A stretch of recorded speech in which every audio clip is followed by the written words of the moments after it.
is Random Thoughts again, and in this video I'm going to talk about the origins of Nyeri town, and it's a very violent beginning. The town had a very violent beginning, and we're getting this information from the diary of one Richard Meinertzhagen, and this is the guy who later on shot and killed Koitale Larab Somoy. And as I've said in the previous videos, that is the event I'm looking forward to as I'm reading the diary.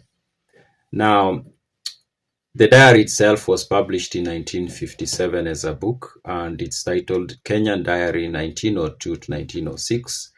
And of course, it covers the stay of Richard Meinertzhagen in Kenya during that time. Now, the beginnings of Nyeri starts with an attack of an Indian caravan. There were these Indians who used to travel into the interior of Kenya to do business, of course. And this group was traveling through Tetu, which is a place between Mount Kenya and the Aberdares, somewhere in the middle there. So they were traveling with their goods, and they were of course selling to the villages along the way.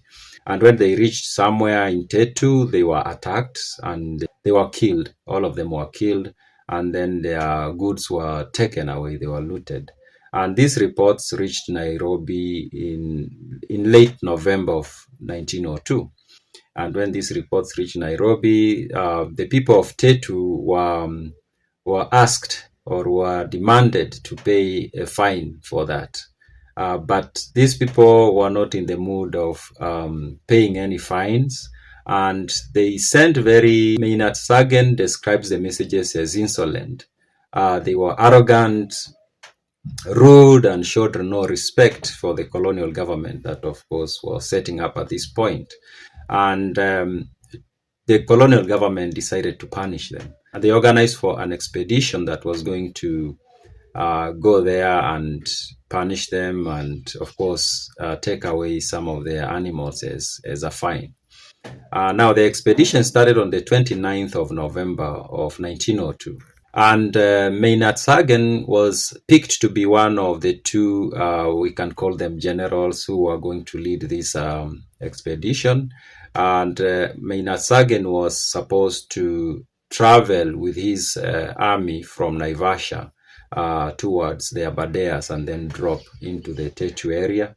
And there was somebody else who was to lead another group. His name was Barlow. Barlow was supposed or was to come from Fort Hall, Moranga, and then travel upwards towards Tetu. Meinertzhagen tells us that in their groups, they had mostly Maasai warriors who were provided by Lenana for a large extent. And they did have other soldiers from mostly Swahilis, and then, of course, some British officers who were part of the groups. And Meinertzhagen tells us that the attack was supposed to be a surprise attack on the Kikuyus of Tetu. They were not supposed to know what was going to happen until the British were there to punish them. And indeed, Meinertzhagen tells us that they did everything to make sure that it doesn't leak to the people of Tetu that the British were coming to punish them. That included not having this information go to the junior officers. The junior officers were not supposed to know of the plans. Only the British senior officers were to know of the plan. And the juniors were just to follow along, not knowing where they were going or what they were going to do. And then by so doing, make the attack on the Kikuyus of Tetu a surprise. But it wasn't a surprise. Meinertzhagen tells us that somehow the Kikuyus of Tetu got the intel. And he writes, "Our coming must have been known to the natives, for we found the paths closed at several places by trees, and numerous pitfalls with sharp stakes therein were dug in the path and cunningly covered over with loose earth." So he said, when they climbed over the Aberdares and then they were dropping, going into the Tetu area, they were expecting, or they thought that the Tetu people didn't know that they were coming, but they come to the paths and they realized these people were aware that they were coming, and they had barricaded the roads, the paths, not actually the roads, and they had dug pits and put in very sharp sticks or stakes, and they were covered so that you couldn't tell that they were traps. And initially, these traps did hurt some of the soldiers who were with Meinertzhagen. And it says at least one of them was seriously injured by those traps. But the most damage by these traps was not even hurting these people, it was slowing down significantly their progress. They slowed down, they could not move as fast as they wanted because they had to maneuver around these traps that had been put in place by the Tetu Kikuyus. And by looking at everything that was put in place by the Tetu Kikuyus to protect themselves from an attack by the colonial government or the soldiers or the British, you can tell that they were very well organized. They had very good strategy, and that shows itself as you go along in the diary and you see the things that they did. And I was reading it, and there's a point I made in another video that the only reason why the Europeans succeeded at colonizing Africa was the gun. If they didn't have the gun, they didn't have a chance. There was no chance that they were going to succeed. It's only the gun that gave them the advantage, not strategy, not courage, nothing. It was gun. And even Meinertzhagen himself acknowledges that the Kikuyu Tetus fought in a way that he did not expect, and I'm going to read something he said about that. Another thing that caught my attention and it made me thinking is the amount of animals that these British soldiers were taking by force from the Africans. When they went to Tetu during this expedition, they started confiscating thousands of heads of cattle and thousands of sheep from the people and goats. And it got me thinking, looking at how many animals had been taken away by Meinertzhagen himself up to where we are in this diary. It was tens of thousands of head of cattle. And that tells me something. The Africans were very wealthy. They were extremely wealthy, going by the amount of animals that were being taken away from them. And also going by how the landscape looked, the wild animals. Meinertzhagen describes thousands of gazelles and antelopes and rhinos and elephants and all kinds of birds, and the land was green and bamboos and everything. It tells me that these communities were very wealthy. There was nothing like lack, really. They had thousands and thousands of animals per family, and the British were coming for that. And Meinertzhagen says something that also, it kind of like gives you a glimpse into the thinking process of the colonial government as far as taking these animals. And I'm going to read that part.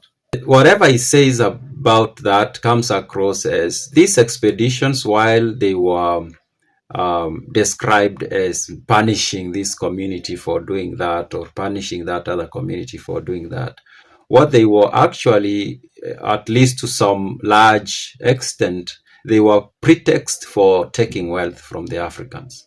That's what it was. And those are not just my thoughts, it's the thoughts of Meinertzhagen himself. This is what he says. Now arises the question as to whether political action cannot end this military expedition. Here he's talking about the expedition on the people of Tetu. He continues, I have approached Hinde. Hinde was the sub-commissioner of that area. He was a colonial administrator. He says, I have approached Hinde, who is in political charge, and he thinks they require still more punishment. He means the people of Tetu still needs more punishment. This is after they had taken thousands of their cows, and they've taken thousands and tens of thousands of their sheep and goats. Now Meinertzhagen is wondering whether it's still necessary for them to continue. It seems like the punishment was enough. And he continues, I have approached Hinde, who is in political charge, and he thinks they require still more punishment. To this I am compelled to agree, but I cannot help thinking that he could bring the people of Tetu to terms during the next week if he so desired. I suspect he wants more captured stock to give him sufficient revenue to build his new station here. So even Meinertzhagen himself looks at everything they had done to the people of Tetu as a punishment for them attacking the Indian caravan, and he thinks the punishment was enough. But then talking to Hinde, it seems like it was no longer about the punishment. It was about collecting animals from the people of Tetu so that he can use those animals as a revenue to build a new post there. So these raids, we can call them raids actually, were defined or described as punishment to the people, but they were not actually. They were ways of raising revenue for the British. He continues to say, if that is the case, it's most immoral. So Meinertzhagen himself thinks that is immoral, but he participates in it. He takes the animals from the people. As I've said in another video, this guy is a very conflicted guy. He's a very complex character, we can say. He stands on this side, but he also stands on the opposite side in some other matters. So he continues. So as matters stand, the operations are to continue. Of course, the operations were to continue so that they collect more of the animals as revenue for the British government. Now, on December 4th at night, 1902, the people of Tetu, after the animals had been taken, a lot of thousands, tens of thousands of animals have been taken by the British, led by Meinertzhagen and one Barlow and then Hinde, the sub-commissioner. They decide to go at night and attack their camp so that they can get back their animals. And they fight throughout the night, and they do kill some of the, we can call them soldiers that were hired from the Maasai.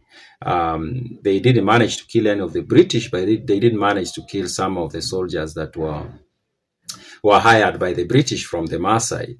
And Meinertzhagen tells us that the Maasai warriors were so afraid of the Kikuyus of Tetu because these Kikuyus of Tetu were so aggressive in the way they fought, and what they even feared the most was these traps that these people used to put all over the place, and you didn't know what awaited you as you walked around. And so this fight goes on throughout the night, basically. Of course, the Kikuyus of Tetu didn't have the guns, and they had many of them were killed. And then this is what Meinertzhagen says about that. He says, I must own, I never expected the Wakikuyu to fight like this. Those are his own words. He didn't expect them to fight the way they fought. And that's why I persist to say colonization would not have happened were it not for the gun. Just the gun, nothing else, just the gun. If the Kikuyus of Tetu had guns that evening or that day, there is no way Meinertzhagen and his team would have defeated them. It doesn't seem that he would have, especially going by the strategy they were using, the traps and the courage they had to come with spears and arrows and to attack a camp and to do some damage and things like that. Later on, Barlow, who was coming from Fort Hall, Moranga, they met with Meinertzhagen. And at that point, they agreed that their force was not enough. They needed reinforcement from Nairobi because what they were facing from the people of Tetu was a lot more than they had expected. And they did send a letter to Nairobi so that they are sent reinforcement. And reinforcement was sent. More Maasai warriors and some British soldiers and some Swahili soldiers were sent, and some more guns were sent in. And they continued this expedition, of course, and they did capture the chief of the Tetu people, the Tetu Kikuyus, who was called Kekeri. They captured Kekeri and his son, and then they took them to Nairobi as prisoners of war. I've never heard of Kekeru from the history books. It's the first time I'm hearing of Chief Kekeru and the son. And then there's another chief leader of the Kikuyu people from the neighboring community, we can say, was called Chief Mahega. Now, Chief Mahega comes to the support of people of Tetu. And the way he supports them, he sends them more soldiers, warriors, of course, as the British liked to describe them. And he also tells them to bring their animals to his side so that he can keep them for them, so that the British do not take them away. But Chief Mahega was really punished. He wasn't arrested. Meinertzhagen doesn't talk of him being arrested, but he said the British did go to his side and took away animals and killed some people and did things like that. Now, let's talk about how Nyeri town started. Now, after or during this expedition, Meinertzhagen and Hinde, S.L Hinde, who was a sub-commissioner, decided they needed to set up a camp. And they go around looking for where to set a camp, and they find a spot, and they set it up, and they decide this camp was going to be not just a temporary camp, it was going to be a government kind of like post. And they, for a moment, they argue about what it was going to be called. Hinde wanted it to be called Fort Hinde, not Hinde himself, but Hinde, his wife. He wanted to name it after his wife. So it was going to be Fort Hinde. But Meinertzhagen refused. So they argued a bit about the naming, and Meinertzhagen told Hinde, no, we are not going to call it Fort Hinde. Meinertzhagen had, earlier on, Meinertzhagen had an issue with Hinde about his wife. And this is what happened. Hinde had come with his wife to Tetu, we can say Nyeri, and his wife, and he had brought along somebody else who was doing some research about the Kikuyus. This other person did write a book that was published later, I think 1910 or something like that. And I'm going to read that book. I did a little research. It seems like it's an available text. The fact that it was written in 1910, or from the research was done basically from 1902, I'm tending to think that there is very interesting information we can get out of it, especially about the Kikuyu people. So Meinertzhagen had argued with Hinde about him bringing his wife, Hinde's wife, and this other guy who is a civilian, or of course a researcher, and they argued about that. So there was, Meinertzhagen was not very happy that this guy is bringing his wife to a military operation, basically. So then this guy goes ahead and is like, oh, we should name this post after my wife. And he's like, no, we are not going to do that. We are not going to do that. So he tells him, we are going to call it Nyeri. And Nyeri was a name that already existed, but it was for a hill that was nearby that the local people called Nyeri. And Meinertzhagen decides, no, it's going to be called Nyeri. And this is what he writes. It was also decided that the government station should be sited on our actual camp, and that it should be called Nyeri. Now, I'm still reading the diary, and there must be a lot of interesting stories in it, and I'll keep sharing those. Those are my random thoughts.